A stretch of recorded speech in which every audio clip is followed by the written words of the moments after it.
নমস্কার বন্ধুরা, আশা করি আপনারা সবাই ভালো আছেন। আপনাদের সবার ভালোবাসা নিয়ে আমরা দুজন আবার চলে এসেছি। বন্ধুরা, আমরা দেখছিলাম শাকিন শাড়িশুড়ি নাটক। কালকে আমরা কিন্তু আরেকখানা ভিডিও দিয়েছি, আপনারা আশা করি ভিডিওটা দেখেছেন। আর এখনো পর্যন্ত ভিডিওর অনেকগুলো এপিসোড আমরা দেখে ফেললাম। এখন কিন্তু 32 থেকে 36 যে এপিসোড, তার পার্টগুলো একটা একটা করে দেখছি। কালকে মানে ভিডিও নাম্বার 1, আজকে 2 দেখবো। আর আপনাদের কাছে একটা রিকোয়েস্ট থাকবে, আপনারা যদি আমাদের চ্যানেল নতুন হয়ে থাকেন তাহলে অবশ্যই অবশ্যই কিন্তু চ্যানেলটাকে সাবস্ক্রাইব করে দেবেন। চলুন, আপনাদেরও সময় নষ্ট করবো না, এই এপিসোডটাও দেখে নিই। যাই কোন মন্ডল সাহেব, হান্নান কিন্তু কামটা কোশ্চেন কালেও ঠিক করেনি এই কইলেন। আমি তো বেঠিকের কিছু দেখতেছি না।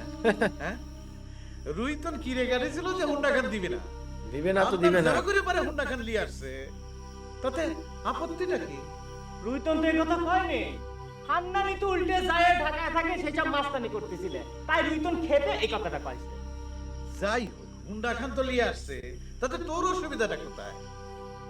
তো ঘটনাটা চিন্তার মতো হয়ে গেল না? আপনার কত বড় একটা দুর্নাম হয়ে গেল ভাবেন তো। আপনার লোক চিটারি করে হুন্ডাটা নিয়ে আসলে, শুনতে খুব ভালো শোনা যাচ্ছে নাকি? কত খারাপ লাগতেছে না? আমার কাছে তো খারাপ ঠেকতেছে না, বরং মন্ডলের হুন্ডা খান আমি ভিক্ষা দিছি এ কথা তো রুইতন আর করতে পারবে না। পারবে? পারবে না। আমি তো হান্নানের ধন্যবাদ দেই, তোর মাথায় তো এ বুদ্ধি বাইরে তো না, খালি পারিস ভেজাল লাগাতে। ও, আমি যা করি তাই সব ভেতর লেগে যায়, তাই না? আর আপনার ভাইস্তে আমাকে সব সময় ধুমকাধুমকি করতেছে, সেটা কিছু হচ্ছে না না? তার আবার কি করিস? আমি বলে কস্তুরী রেডিও সেন্টারে চান্স দিচ্ছি, কন্ত সেই তালে ঝামেলা করে।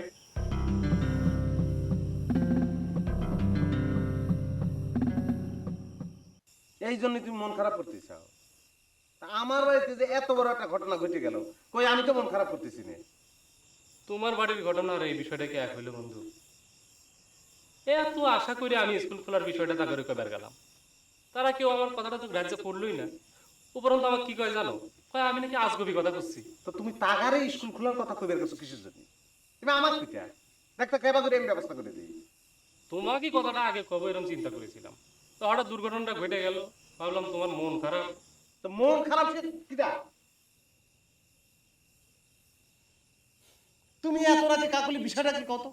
এই রে, আবার ভেজাল বাঁধাতে এসছে। বিষয়টা কিছু না, সামনে আর দুটো শুক্রবার আছে, কতটা খালি মনে করে দিবার আসলাম। শুক্রবারের কথা বাদ দাও। ও, বিয়ের ডেট দিয়েছে তো ওকে, সামনে শুক্রবারের মধ্যে বিয়ে করতে। শুনিছো মন্ডলের লোকজন বাদ পাটি করে হুন্ডা নিয়ে নিচ্ছে। হুন্ডার কথা বাদ দাও, শুক্রবারের কথাটা মনে রাখলে চলবে।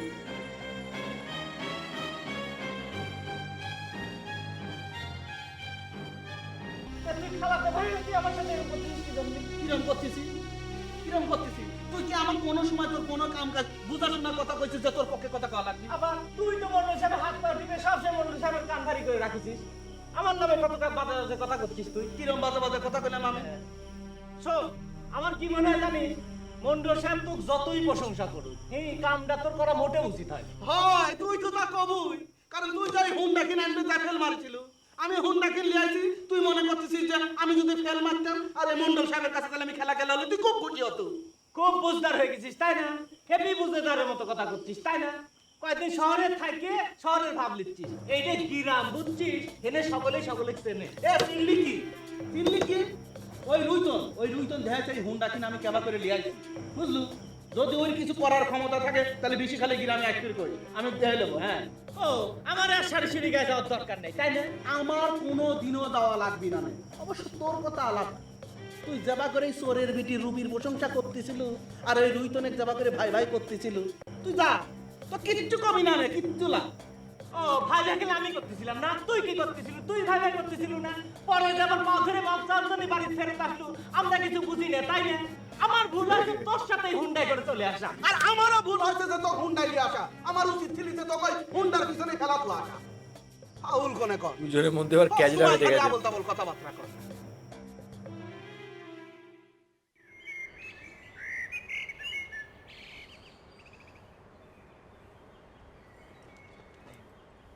বৌদি কোনে বৌদি? কি? সোনালি কোনে? বৌদি কোনে? এমন করে সোনালি করছু, মনে হচ্ছে যে সোনালি তোমার ঘরের বউ। তুমি এত রসিকতা করবে পারো বৌদি? তোমার বোনে ঘরের বউ বানাবো সেই কপাল নিয়ে কি আমাদের জন্ম হয়েছে? হয়, ওই চোরাগারের কাছে তো যা কই তাই রসিকতা হয়ে যায় তাই না? তুমি কোন আক্কেলে আমার বোন সোনালিরে খালি সোনালি কই ডাকতিছো? হ্যাঁ, অত ধরলে কি চলে বৌদি? মনে করো আমরা সকলে তো বন্ধুর মতো, সেই জন্য বিয়েটা বাদ পড়ে গেছে। আর সেই জন্য তুমি জোর করে তাকে আমার ঘরের বউ বানাই দেবার চাচ্ছ। মুখে যা আসে তাই কই না রুইতন। তুমি কিসের জন্য দিনের মধ্যে 13 বার আমার বাড়ির উপর আসা বোনের খোঁজ নিতি? আর সেই বা কিসের জন্য তোমাদের বাড়ির উপর যায়? হ্যাঁ, ধর আমি কি কইবার আসলাম আর তুমি কি শুরু করলে? শোনো সোনালি, আমাক বিয়াইন আমাকে একটা রিকোয়েস্ট করেছিল, তাক যেন হুন্ডার পিছনে করে তার বাপের বাড়ি দিয়ে আসি। তো দুঃখের বিষয় মনে হয় জানো, মন্ডলের লোকজন বাটপাড়ি করে আমার হুন্ডাটা নিয়ে নিছে। তো ভাবলাম বিয়ানের কাছে এসে একটু দুঃখ প্রকাশ করি। আহারে এমন করে করছো, মনে হচ্ছে যেন হুন্ডা খান নিজের পকেটের টাকা খরচ করে কিনেছিলে। আবার তুমি অন্যদিকে কথা ঘুরেছ। বাদ দাও, আমি যাই, বুঝেছি তোমার মেজাজ মর্জি ভালো না। পরে এসে বিয়ানে দুঃখ প্রকাশ করবো না। ভালো জমে গেছে। এ খালি এখানে বসে থেকে এই জাপান ডাক্তার কি করে? তুমি আমার থ্যাংক ইউ দিচ্ছ কিসের জন্য? তুমি যে আমার কথাটা রাখিছো সেজন্য থ্যাংক ইউ। কি করছো? আমি তোমার কোন কথা রাখলাম? হাতের জিনিস কি আয়না দিয়ে দেখার দরকার হয়? এই তো তুমি আস্তে আস্তে লাইনে চলে আসতেছো। ডাক্তার, আমাদের সাথে বন্ধুত্ব রক্ষা করতে হলে লাইনে না আসে কিন্তু উপায় নেই। ডাক্তারের মুখ আমার সবসময় কান্না কান্না থাকছে। আসছি বা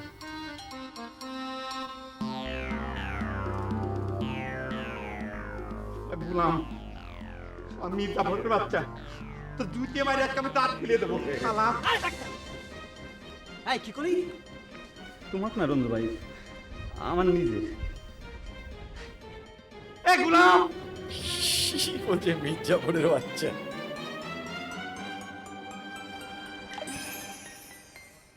গোলাম এসে গেছে।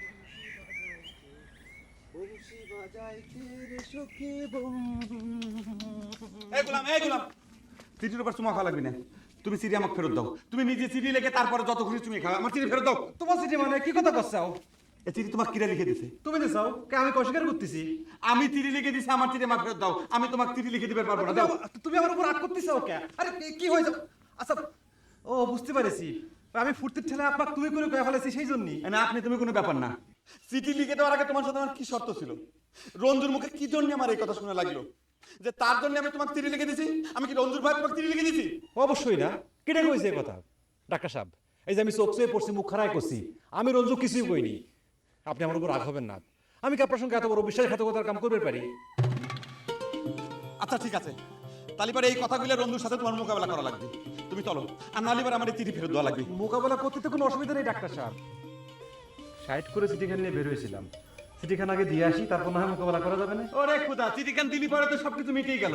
তুমি আগে চলো, আর আমার মান সম্মানের চাইতে তোমার সাহায্যের দাম বেশি না। তুমি চলো আগে, ঘোরো এই দিক ঘোরো।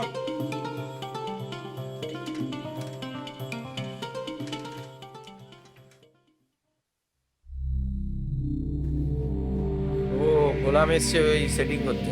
ওই তো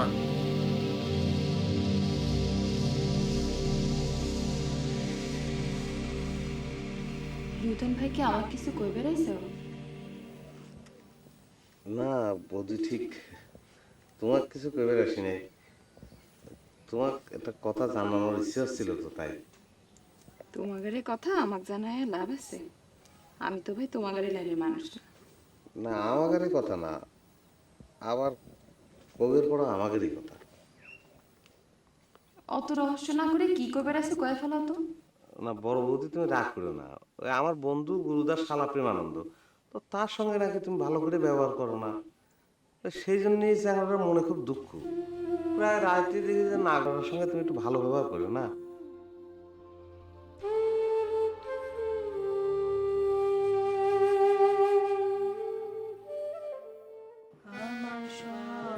এই তো গান গাইতে বসে গেছে। অনেকদিন পরে গানটা গাইছে, কিন্তু মাঝখানে পুরো গান ফান গাওয়া বন্ধ হয়ে গেছিল। বাড়িতে না ভেজাল চলছিল, এখন হুন্ডা চলে এসছে। এই রে ও আবার এসছে। এটা কে ও?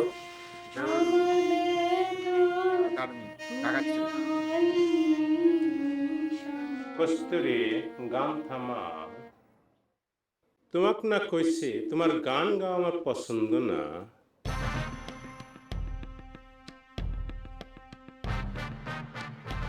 আগে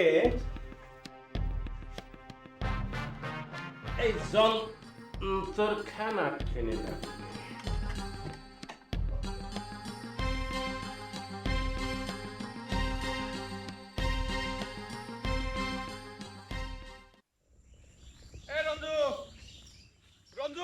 দুজন মিলে রঞ্জুকে খুঁজতে পেরেছে। আমার কথা শুনেন, আমি রঞ্জু সিটি নিয়ে কোনো কথাই কইনি। একটা শুভ কামে বাইর হয়েছি, খামাখা ঝগড়া ফলাত করে কি হবে? কি করছো তুমি? আমি যদি এই কথা মানি নি তাহলে পরে তো রঞ্জুর কথা সত্যি বলে প্রমাণ হয়ে যাবে না। আর রঞ্জু করলে কি সত্যি হয়ে যাবে? আপনি তো আসল সত্যিটা জানেন। এখন রঞ্জু খুঁজতে গেলে মেলা সময় লেগে যাবে, আমার তো দেরি হয়ে যাচ্ছে। তোমার দেরি হলে তো আমার কিছু করার নাই। এর সাথে তোমার মান সম্মান জড়া আছে।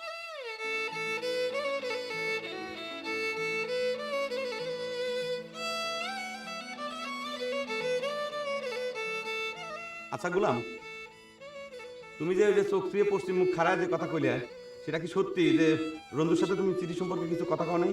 আল্লাহর কিরে করছি, খোদার কসম ডাক্তার সাহেব। আচ্ছা ঠিক আছে, তোমার কথা আমি বিশ্বাস করলাম। তুমি একটা শুভ কামে যাচ্ছাও, ভালো মতো কামড়ে সাইডে আসো, আর আমার রাগ আমি কন্ট্রোল করলাম। তুমি ঘুরে আসো, তারপর সব কিছু প্রমাণ করা যাবে। যাও, আসি ডাক্তার। অসাধারণ অসাধারণ। ডাক্তার কি ডাক্তারের পকেটে চিঠি এনেছে মনে হচ্ছে কিছু একটা, ওই জন্য ওই চিঠিটার কথা মনে পড়ে ছেড়ে দিল।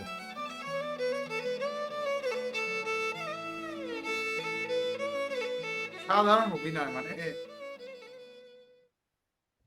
আমি শুনেছি যে মোটা মানুষের নাকি বুদ্ধি শুদ্ধি কমে যায়, তোক দেখে কিন্তু আমার সেটা মনে হচ্ছে না রে।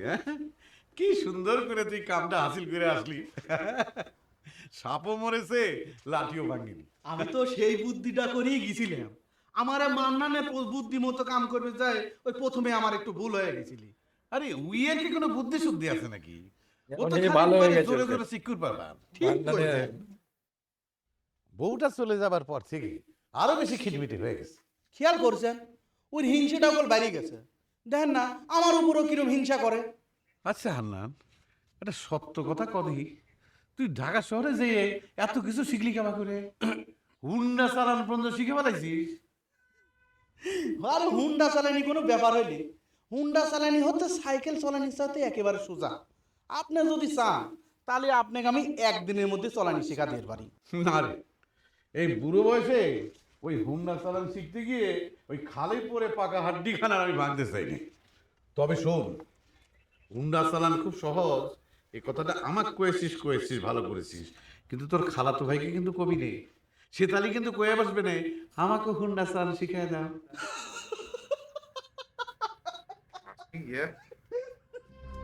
মন্ডল সাহেব, নতুন হুন্ডায় উঠে একটু বেড়াবেন নাকি? আসেন, এক কিক দিয়ে স্টার্ট করে দিচ্ছে, আসেন।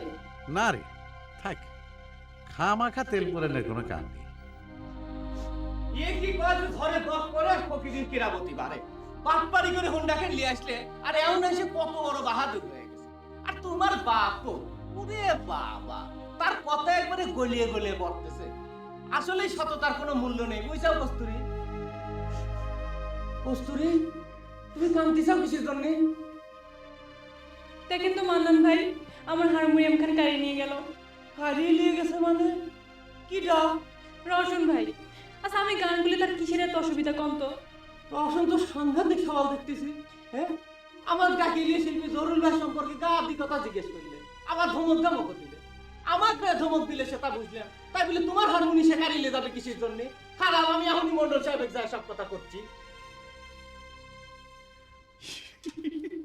মন্ডল সাহেব, আপনার এই হুন্ডা কিন্তু ফাইন, মনে করে এক কিকি স্টার্ট হয়ে যায়। এই যদি এক কিকি স্টার্ট না হইতে, তাহলে মনে করে যে রুইতনের বাড়িতে জীবনে এই হুন্ডা কিনা আনা যাইতে না। এই কথাটা ঠিক। আচ্ছা তুই যাই কইস, রুইতন স্যাংরা কিন্তু একটা বাঘের বাচ্চা, শয়ে ওরকম সওয়াল পাওয়া যায় না। আমার কাছে তো সেরকম মনে হইলে না, ও আবার ওকে বাদ ভেড়ার দলে বাছুর পরা মানে খাওয়া যায়। এইসব সালবল যদি ঢাকা থাকতে, তাহলে আপনাকে আমি কয়ে দিচ্ছি, ইরে কোনো পাত্তাই থাকতে না, ফাটা ফাটা হয়ে যাইতে। আচ্ছা হান্নান, ও তুই একটা- দিচ্ছি, ইরে কোনো পাত্তাই থাকতে না, ফাটা ফাটা হয়ে যাইতে। আচ্ছা হান্নান, তুই একটা সত্য কথা কত, ঢাকা শহরে কি তুই এইরকম কামই করতো? কি কর না কর, আমি এসব কাম করতাম না। আহা, আমার কাছে লজ্জা কিসি, সত্য কথা ক। ক, রে এ মান্নান, তুই থাকিস করে, তোর তো দেখাই যায় না। হান্নান করছে হুন্ডা খানের কন্ডিশন নাকি ফাইন। আমারে তো আর খালি হুন্ডার কন্ডিশন দেখলি চলে না, আপনি এনে বসে বসে হুন্ডার কন্ডিশনই দেখেন। ওদিক বাড়ির মধ্যে কি হচ্ছে আপনি জানেন? কি? আপনার ভাইস্তে কস্তুরীর হারমোনি কারিলে তার কাছে রাখা গেছে, আর ওদিক কস্তুরী কাঁদে যাস নাকি রওশন কস্তুরীর হারমোনিয়াম লিবি কেন? এত সাহস পায় কোনে? তেতালি চলেক আসতে না আসতে হাতের পাঁচ পা দেখে বললো সে। আয়। তো বন্ধুরা, অসাধারণ কিন্তু একটা এপিসোড দেখলাম। সত্যি কথা বলতে নাটকটা আমরা যতটাই দেখছি ততটাই কিন্তু আমাদের আরো ভালো লেগে যাচ্ছে। বিভিন্ন প্রকার মানে নাটকের মধ্যে এত অসাধারণ অসাধারণ অভিনয়। আশা করি আপনারাও আমাদের সাথে নাটকগুলো এনজয় করছেন। এই নাটক ছাড়াও যদি আপনাদের কাছে অন্য কোনো ভিডিও থাকে আমাদের বলবেন, আমরা কিন্তু সেই ভিডিওর অবশ্যই কিন্তু রিয়াকশন দেবো। তো আজকের মতো এখানেই শেষ করছি। আবার কালকে আপনাদের সাথে দেখা হবে একটা নতুন ভিডিওতে। ততক্ষণে সবাই ভালো থাকবেন, সুস্থ থাকবেন।